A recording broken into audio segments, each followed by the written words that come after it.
The winter morning bit with unexpected sharpness as Lisa hurried through the downtown plaza. She hadn't checked the weather forecast before leaving her apartment, and now she regretted it. The radio had mentioned something about a cold front, but she hadn't paid much attention while rushing to get ready for work. "Should have worn my thicker coat," she muttered, clutching her coffee cup tightly, hoping to absorb some of its warmth. The steam rose in swirling patterns before being whisked away by the wind that seemed to find every gap in her clothing. Lisa pulled her coat collar higher around her neck, but it did little to block the chill. Her nose felt numb, and her ears ached from the cold. Still, she had to push through. The office was just 3 blocks away, and her boss wasn't exactly understanding about tardiness. As she crossed the plaza, weaving between other hurried commuters, something caught her eye. An elderly man sat alone on a bench, hunched against the wind. What struck her wasn't just his solitary presence in the increasingly empty plaza, but how terribly underdressed he was for the weather. He wore only a thin jacket that looked more suited for fall than the biting winter that had descended overnight. His weathered hands were bare, no gloves in sight, and he rubbed them together constantly, blowing warm breath between them every few seconds. Lisa slowed her pace, glancing at her watch. She still had 15 minutes before she needed to be at her desk. Something about the man's dignity struck her. He wasn't asking for help, just sitting there, enduring. Without really thinking it through, Lisa's fingers moved to the soft cashmere scarf wrapped around her neck. It was her favorite possession, a handmade gift from her grandmother who had passed away last spring. The blue and silver pattern was distinctive, with tiny hand-stitched snowflakes along the edges, each one slightly different from the others. Grandma had spent months making it, her arthritic fingers working through pain to create something beautiful. "Excuse me," Lisa said, approaching the bench. The man looked up, his eyes watery from the wind. Up close, she could see he was older than she'd first thought, probably in his late 70s, with deep creases around kind eyes. "Yes?" he asked, his voice surprisingly strong despite his apparent fragility. "I noticed you don't have a scarf, and it's freezing today." Lisa already began unwrapping her scarf as she spoke. "Please take this." The man's expression shifted from surprise to polite refusal. "Oh no, I couldn't possibly." "You need it yourself, young lady." Lisa smiled. "I have others at home," she lied, "and my office is really warm. Please, I'd feel better knowing you have it." She held out the scarf, the cashmere soft and warm in her hands. The man hesitated, pride battling with necessity on his face. "That's very kind," he finally said. "But are you sure? It looks special." Lisa felt a brief pang as she looked at the scarf, the last gift from Grandma, but pushed the feeling aside. "I'm sure," she said firmly. "Here, let me show you how I wrap it to block the wind best." With gentle movements, she demonstrated, then carefully placed it around his neck. The blue and silver pattern brightened his otherwise drab clothing and immediately made him look warmer. "Thank you," he said, touching the soft fabric with wondering fingers. "People don't often notice an old man like me." "Take care," Lisa replied with a smile, already turning to continue her journey to work. As she walked away, the wind felt colder against her now exposed neck, but something warm bloomed in her chest. Such a small thing really, giving away a scarf. She'd probably forget all about it by tomorrow. Lisa couldn't have known that this simple act of kindness would set in motion a chain of events that would change her life forever. In just 24 hours, everything she thought she knew would be turned upside down, starting with an unexpected knock on her door. Lisa hummed along to the radio as she stirred the pot of pasta sauce on her stove. The rich smell of tomatoes and herbs filled her small kitchen, making her apartment feel cozy against the continuing cold snap outside. After a long day at work, cooking always helped her unwind. "Just a pinch more basil," she murmured to herself, reaching for the spice jar. The day had been uneventful after her morning encounter with the elderly man. She had mentioned it to her coworker during lunch, who had praised her kindness, but also warned her to be careful talking to strangers. It felt right at the time. Lisa had replied with a shrug. By evening, the incident had mostly faded from her mind, replaced by work deadlines and plans for the weekend. The sudden ring of her doorbell made her jump. She glanced at the clock on her microwave, 7:43 p.m. She wasn't expecting anyone, and food delivery always texted before arrival. Wiping her hands on a kitchen towel, Lisa lowered the heat under her pasta sauce and walked to the door. Through the peephole, she saw two people in uniform. Police officers. A cold feeling that had nothing to do with the winter weather settled in her stomach. Had something happened to her parents? Her brother who lived across town? With slightly shaky hands, she unlocked the door. "Good evening," said the taller officer, a woman with her hair pulled back in a tight bun. Her expression was serious but not grim. "Are you Lisa Chen?" Lisa nodded, her mouth suddenly dry. "Yes, that's me." The female officer gestured to her partner, a stocky man with salt and pepper hair. "I'm Officer Rodriguez, and this is Officer Thompson. We're sorry to disturb you this evening, but we need to speak with you about an incident that occurred downtown yesterday." Lisa's mind raced. Yesterday? She hadn't witnessed any accidents or crimes. The only unusual thing had been, "Is this about the elderly man? The one I gave my scarf to?" The words tumbled out before she could stop them. The officers exchanged a quick glance that made Lisa's heart beat faster. "May we come in, Ms. Chen? It would be better to discuss this inside," Officer Thompson said gently. Lisa stepped back, letting them into her small living room. The pasta sauce continued to simmer in the kitchen, forgotten. "Please, sit down," she offered automatically, gesturing to her couch. "Can I get you anything? Water or coffee?" Both officers declined politely and sat on the edge of the couch while Lisa perched nervously on her armchair across from them. "You mentioned a scarf," Officer Rodriguez began, taking out a small notepad. "Can you tell us about that interaction?" Lisa described the morning encounter, the cold weather, the elderly man who seemed so vulnerable in his thin jacket. "He didn't ask for anything," she emphasized. "I just wanted to help."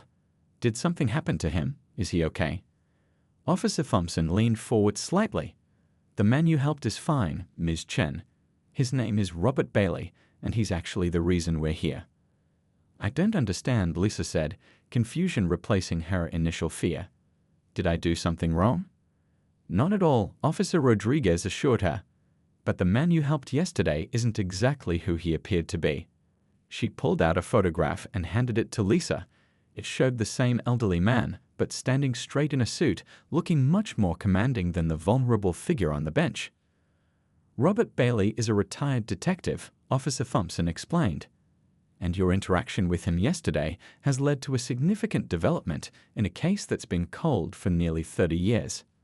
Lisa stared at the photograph, her pasta sauce now burning unnoticed in the kitchen as the officers continued.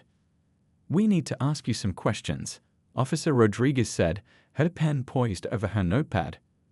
"Because without realizing it, you've become connected to one of the most baffling missing persons cases in our city's history." Lisa sat in stunned silence, the burning smell from her forgotten pasta sauce finally reaching the living room. With a gasp, she jumped up and rushed to the kitchen, turning off the stove and moving the blackened pot to the sink. So much for dinner. When she returned to the living room, the two officers were exactly where she'd left them, patient and serious. The photo of Robert Bailey, not a helpless elderly man, but a retired detective, lay on her coffee table. "I'm sorry," she said, tucking a strand of hair behind her ear. "This is just a lot to take in. You're saying the man I helped was working on a case." Officer Rodriguez nodded. "Robert retired 5 years ago, but there was one case he couldn't let go of. He's been working with our department as a consultant, following leads on his own time." "But why was he sitting in the cold without proper clothes?" Lisa asked, remembering how the man had shivered on that bench. Officer Thompson shifted in his seat. "Robert has always been thorough in his methods. He was observing someone who frequents that park, someone he suspected for years. He needed to blend in, appear harmless." "And my scarf helped somehow?" Lisa asked, still confused. "More than you know," Officer Rodriguez said, pulling out another photo. "This is a security camera image from a convenience store near the park, taken 20 minutes after you gave him your scarf." Lisa leaned forward to see the grainy image. There was Robert, her blue and silver scarf clearly visible around his neck, talking to a middle-aged man whose face was partially turned away from the camera.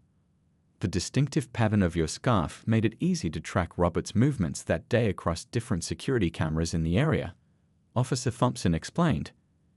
"And it also gave him a perfect conversation starter with our person of interest." Person of interest, Lisa repeated. You mean a suspect? In what? The officers exchanged glances again, seeming to have a silent conversation about how much to reveal. Have you ever heard of the West Side disappearances? Officer Rodriguez finally asked. Lisa frowned, searching her memory. Wait, you mean those women who went missing back in the 90s? My mom used to talk about them sometimes. She said it was why she always kept pepper spray in her purse. That's right, Officer Thompson confirmed. 3 young women disappeared between 1989 and 1993. No bodies were ever found, but their personal belongings turned up in random locations months later. The case went cold after the lead detective, Robert Bailey, Lisa finished for him. Exactly. Robert was removed from the case when the department decided to reallocate resources, but he never stopped looking. Officer Thompson's voice held a note of respect. Officer Rodriguez pulled out a third photo, this one of a smiling young woman with curly hair. This is Patricia Wilson, the second victim. She went missing in December 1990 on her way home from a night class. She looks so young, Lisa whispered, studying the photo. 22, Officer Rodriguez confirmed. A nursing student with her whole life ahead of her. What Robert never told anyone, Officer Thompson continued, was that he had identified a potential suspect years ago, a maintenance worker named George Harmon who had access to all 3 locations where the women were last seen. But there was never enough evidence to make an arrest. Until yesterday, Officer Rodriguez added. After your encounter, Robert followed George to an abandoned building on Clark Street. Using your scarf as a conversation starter, he approached George, pretending to be a homeless man looking for shelter. George recognized the scarf pattern, Officer Thompson said quietly. That's what broke the case open. Lisa's hand flew to her mouth. Recognized it. How could he? That's why we're here, Officer Rodriguez said, her expression grave. The blue and silver pattern of your scarf is nearly identical to a scarf that belonged to Patricia Wilson, the scarf she was wearing the night she disappeared. A scarf that was never found. How is that possible? Lisa whispered, goosebumps rising on her arms. My grandmother made that scarf for me last year. Officer Thompson leaned forward. That's exactly what we need to find out, Ms. Chen, and we believe your family might be connected to this case in ways you never imagined. Lisa's hands trembled as she poured hot water into 3 mugs. The tea bags bobbed on the surface while her mind raced with questions. How could her grandmother's handmade scarf match one from a decades-old missing person case? It didn't make any sense. She carried the mugs to the living room on a small tray, careful not to spill as she set it down on the coffee table. Thank you, Officer Rodriguez said, wrapping her hands around the warm mug but not drinking yet. I know this is a lot to process. Lisa sank back into her armchair. My grandmother made that scarf. I watched her work on it for months before she gave it to me last Christmas. Her voice caught slightly. She passed away in April. I'm sorry for your loss, Officer Thompson said gently. Would you mind telling us a bit about your grandmother? Her name, where she lived. Grace Chen, Lisa replied. She lived in River Heights all her life, in the same little house for over 40 years. Lisa's brow furrowed. Wait, are you suggesting my grandmother had something to do with these missing women? Not at all, Officer Rodriguez said quickly. But connections can appear in unexpected places. Did your grandmother ever mention knowing any of the victims? Or perhaps she knew Robert Bailey? Lisa shook her head, then paused. I don't think so, but wait. She pulled out her phone and started scrolling through photos. There was something in the box she gave me with the scarf. Hold on. She disappeared into her bedroom and returned a moment later with a small wooden box. Inside were a few keepsakes, a pressed flower, some old photographs, and a yellowed newspaper clipping. I didn't really look through these carefully after she passed, Lisa admitted, carefully unfolding the brittle newspaper. The headline read, Local woman missing. Police seek witnesses. That's Patricia Wilson, Officer Thompson said, leaning forward to see the photo in the article. Why would your grandmother keep this? Lisa scanned the article, her face growing pale. It says here that Patricia was last seen leaving the community college after her evening nursing class. She looked up at the officers. My grandmother taught nursing at the community college for 30 years. Officer Rodriguez quickly made a note. She could have been Patricia's instructor. There's more, Lisa said, turning the clipping over. On the back was a handwritten note in her grandmother's knee penning. Never forget. Find the truth. The room fell silent as the weight of those words settled over them. Lisa, Officer Thompson said quietly, we'd like to bring Robert Bailey here to talk with you. He's the lead on this case, and he might be able to help connect these dots. Lisa nodded numbly. Of course. When? He's actually waiting nearby, Officer Rodriguez admitted. We wanted to speak with you first, make sure you were comfortable with the situation. Call him, Lisa said firmly. If my grandmother was connected to this somehow, I need to know.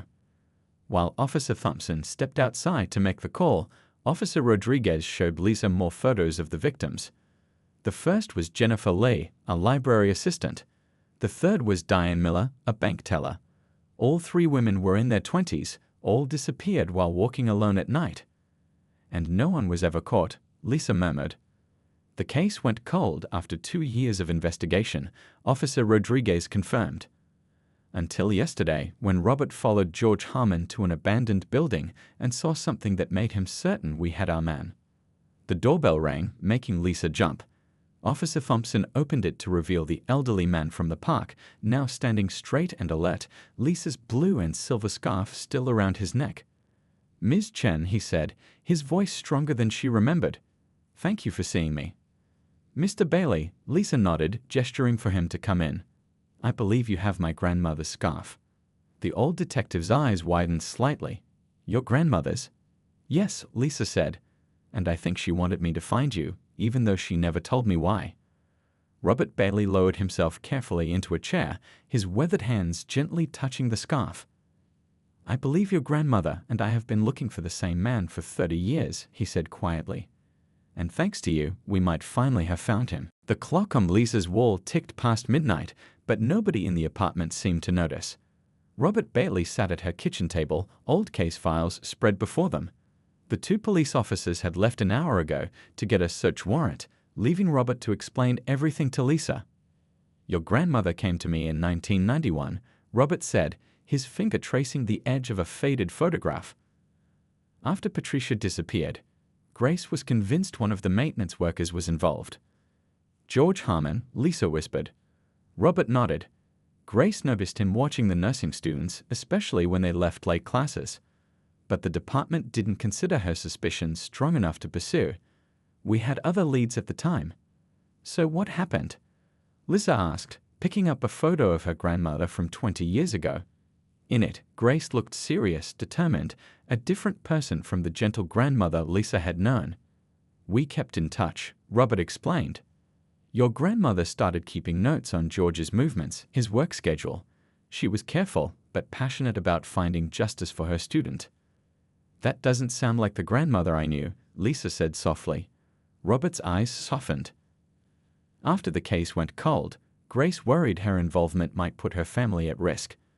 I think she stepped back to protect you all, but she never forgot. The scarf, Lisa realized suddenly. The pattern. It wasn't a coincidence, was it? Robert shook his head. Patricia's mother described the scarf she was wearing that night, blue and silver with snowflake patterns along the edge. It became one of the identifying details in missing person reports. Your grandmother must have recreated it. But why give it to me? Why not tell me the story? Perhaps she wanted to protect you from this darkness, Robert suggested, or maybe. His phone buzzed. He answered it, listening intently before hanging up. That was Officer Rodriguez. They've secured the warrant for the abandoned building. They want us to meet them there. Us? Lisa asked, surprised. Why me? Because whatever your grandmother knew, whatever clues she left behind, they're meant for you to find. Robert stood up, his movements more agile than his appearance would suggest. This is your chance to finish what Grace started. 20 minutes later, Lisa found herself standing outside a crumbling brick building on the edge of town. Police cars with flashing lights surrounded the area, and officers in tactical gear stood by the entrance. What is this place? Lisa asked, hugging herself against the cold. It used to be a storage facility for the community college, Robert explained. George worked here as a maintenance man from 1989 to 1994. Officer Thompson approached them, flashlight in hand. We've secured the perimeter. The building seems empty, but there's a basement room that's locked. We're preparing to enter now. How did you find this place? Lisa asked. Your scarf, Robert said simply. When I approached George wearing it, he panicked. I pretended to be homeless, asking for shelter. He told me to get away from this building in particular, said it wasn't safe. His reaction was telling. They followed Officer Thompson through the dark corridors, their flashlights casting long shadows on the dirty walls. The building smelled of dust and abandonment. In some places, graffiti covered the walls. In others, old posters for college events still clung to the surface, ghostly reminders of busier days. This way, Officer Thompson said, leading them down a narrow staircase.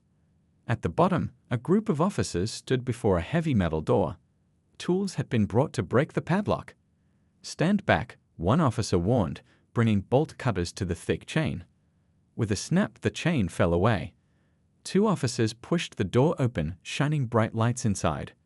Lisa gasped at what the beams revealed. The small room was lined with shelves. On those shelves were dozens of personal items, handbags, jewelry, notebooks, shoes, all carefully arranged, as if on display. And in the center, on what looked like a small altar, sat 3 scarves. One was blue and silver with tiny snowflakes along the edge, identical to the one Lisa had given Robert. My God, Robert whispered. He kept trophies. Officer Rodriguez turned to Lisa, her face grim. This is what your grandmother suspected all along. George Harmon is our killer, and thanks to you and your grandmother's scarf, we've finally found his collection room. Lisa stared at the macabre display, a chill running down her spine. But where is George now? The police station buzzed with activity despite the late hour. Lisa sat in a small interview room, hands wrapped around a paper cup of mediocre coffee. She'd been there for 3 hours since they'd discovered the trophy room, answering questions and waiting for news. The door opened and Officer Rodriguez entered with Robert Bailey behind her. Any sign of him? Lisa asked immediately. Officer Rodriguez shook her head. We've put out an APB for George Harmon. His apartment was empty. Looks like he packed in a hurry. Neighbors say they haven't seen him since yesterday morning. After our encounter, Robert added, lowering himself carefully into a chair. He looked exhausted, the weight of 30 years showing in the slump of his shoulders. He knows we're onto him, Lisa said quietly. Because of the scarf. Yes, Robert nodded. When I approached him wearing your scarf, a pattern identical to Patricia Wilson's, he recognized it immediately. You could see the shock on his face. Officer Rodriguez placed a folder on the table. We found these in the room as well. She slid out several old photographs. They were hidden behind one of the shelves. Lisa leaned forward to look. The photos showed young women, the victims, going about their daily lives, walking to class, checking out library books, waiting at bus stops. They had been watched, stalked. He kept records of their routines, Robert explained grimly, when they'd be alone and vulnerable. But there's something else, Officer Rodriguez said, her voice taking on an odd tone. She pulled out one more photograph and placed it before Lisa. Lisa's breath caught. It was a photo of her grandmother, much younger, walking across the college campus. This was taken in 1993, Officer Rodriguez said, after the 3rd victim disappeared. He was watching my grandmother too. Lisa whispered, her hands trembling. Robert nodded slowly. I think Grace figured out George was targeting nursing students and instructors. She might have confronted him or let him know she suspected something. He tapped the photo. After this, he would have known she was a threat. But he never hurt her, Lisa said. No, Robert agreed. And that's been bothering me since we found these. Why follow her but not act? Unless. The door opened again and Officer Thompson hurried in. We've got something. George Harmon used his credit card at a gas station 30 minutes ago, heading north on Highway 16. That's the road to River Heights, Lisa said, sitting up straight, to my grandmother's house. But your grandmother passed away months ago, Officer Rodriguez said, confused. The house is empty, Lisa explained, sudden fear gripping her. My parents have been trying to sell it. All of my grandmother's things are still there. Robert's eyes widened. If Grace kept evidence, records of her suspicions, he's going to destroy it, Officer Thompson finished. Within minutes, they were in a police cruiser speeding toward River Heights, Lisa in the back seat with Robert while Officer Thompson drove. Officer Rodriguez had stayed behind to coordinate with local police in the suburb. Why would Grandma keep evidence all these years and never turn it in? Lisa asked, watching raindrops begin to streak the car windows. She must not have had enough, Robert reasoned. Just suspicions, patterns she noticed. Not enough for an arrest, or she would have come to me. Your grandmother was thorough. She'd want to be certain. Lightning flashed across the sky as they turned onto Maple Street, where her grandmother's small blue house stood dark among its neighbors. No lights were visible, but a van was parked haphazardly in the driveway. That's not my parents' car, Lisa whispered. Officer Thompson cut the headlights and parked a house away.